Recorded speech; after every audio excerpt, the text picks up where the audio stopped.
която следим в нашето предаване. Жители на няколко населени места събират подписка срещу мантинелите на околовръстния път на Пловдив. Подписката е резултат от множество сигнали, че обезопасителните съоръжения, поставени при ремонта и преасфалтирането, всъщност са опасни. Отиваме сега в село Марково, за да чуем аргументите на хората. Там сега е Димитър Димитров. Добро утро!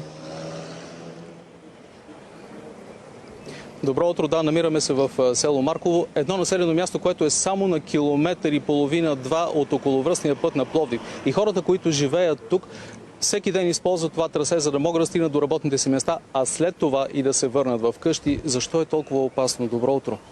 На първо място, защото това е пътя, който е всекидневно натоварен. Пътя е тясен. Ако трябва да се отбие или да се спре, просто е невъзможно.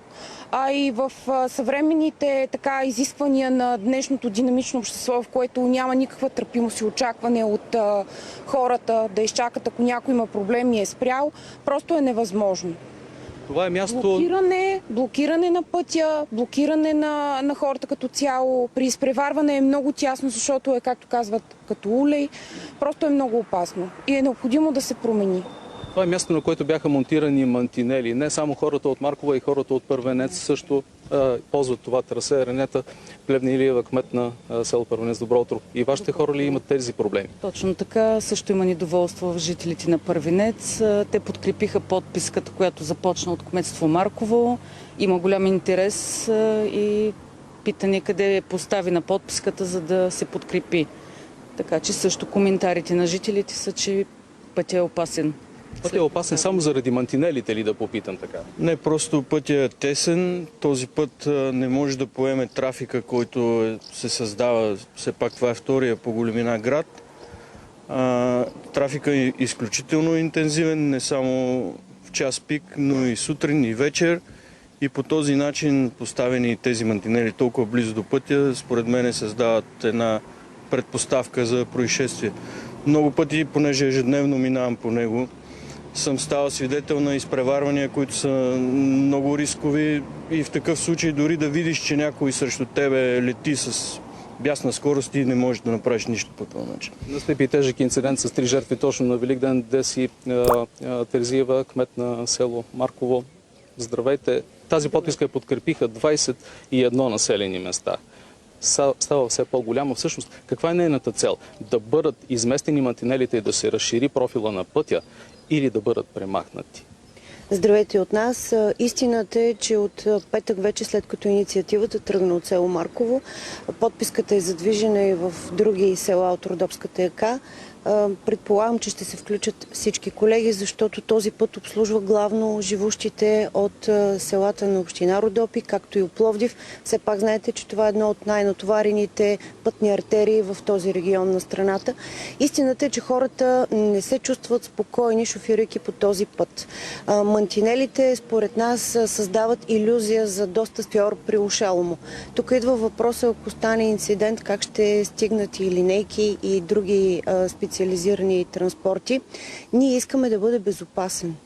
Това е нашата идея. Между другото, се свързаха с нас и хора от Пловдив, които казаха, че ще подкрепят тази подписка. Вече е инициирана такава петиция онлайн, която е разпространена в групите и във Фейсбук мрежите. Хората искат да е безопасен. Искат да са сигурни, пътувайки ежедневно по този опасен път. Да попитам и адвокат Михаил Екимджиев. Доброто. Чувствате ли се сигурни, като ползвате това трасе в момента? В никакъв случай не се чувстваме сигурни. Чувстваме застрашен нашия живот и живота на децата ни, с които често пътуваме до Пловдив почти ежедневно по този път.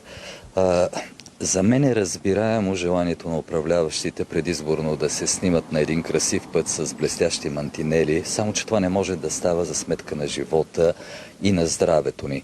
Просто пътя наистина е красив, но не са предвидени елементарни уширения. Не дай си Боже на шофьор, на дете да му приушее. Не дай си Боже ПТП да стане, както каза госпожа Терзиева. Няма как линейка, няма как пожарна да стигне до това място, а и хеликоптери нямаме, за съжаление.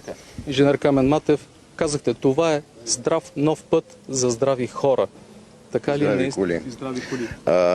Принципът е следния. Нормите за проектиране на пътища са спазени независимо от интензивния трафик и независимо от ограничения габарит на пътя, който е всъщност двулентов, като всяка лента е по 3,75 метра.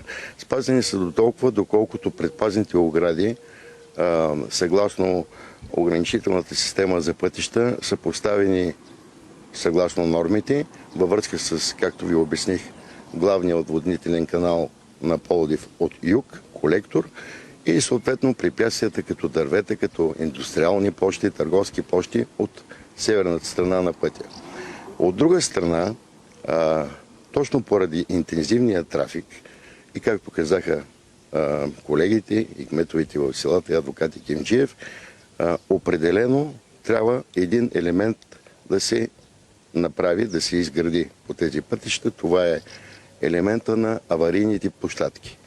Тоест категорично през определени разстояния има си норми за изчисление, съгласно интензивността на трафика, съгласно класа на пътя. Това е втори клас път, Д86, нали, е този участък. И категорично трябва да има такива уширения, за да може при аварийна ситуация, при заболяване или моментно неразположение на водач или на пътници, да може да се спре, а аварийните площадки, съобразени с нормите и поставени вероятно малко по-често от обичайния случай заради интензивността на трафика, ще поемат точно тези коли, които са аварирали. Веднага задаваме този въпрос към инженер Валентина Бакърджиева от областното пътно управление в Пловдив. Добро утро. Възможно ли е това да стане? Може ли да се направи и корекция по отношение ширината на пътя и промяна на мястото на мантинелите? Искам преди всичко да кажа, че този ремонт представлява превентивен ремонт и е в рамките на съществуващия габарит.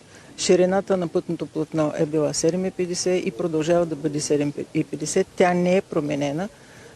Визуална е тази представа, която шофьорите имат за стесняване на габарита. Габаритът е същия.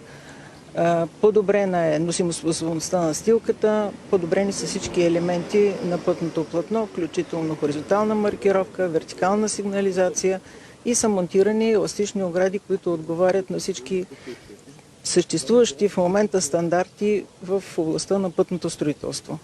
Както проекта, така и самото изграждане, осъществяване на ремонта отговарят на всички действащи в момента стандарти.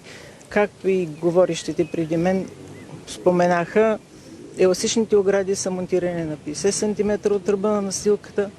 Това е изискване съгласно стандарта, по който се поставят тези еластични огради. И това не може да бъде променено или дискутирано? Това не може да бъде променено и дискутирано. Целта на поставените еластични огради е да предпазват и да смекчават последиците от евентуално пътно-транспортно происшествие. Всички сме съгласни, че се допускат грешки при шофиране, при нарушаване правилата за движение. Възможно е да се случат такива събития на пътя. Целта на еластичните огради е не да създават проблем, а да пазят от евентуални препятствия. От едната страна препятствието е Марковски отводнителен колектор, от друга страна са алейните насаждения. Това са стари орехови насаждения. Благодаря ви, инженер Бакърджиева. Темата за околовръстния път на Пловдив остава актуална. Подписката е в действие в момента. След като бъде завършена тя, ще бъде предоставена и на експертите от областното пътно управление в Пловдив. Благодаря ти, Митко. Да, очевидно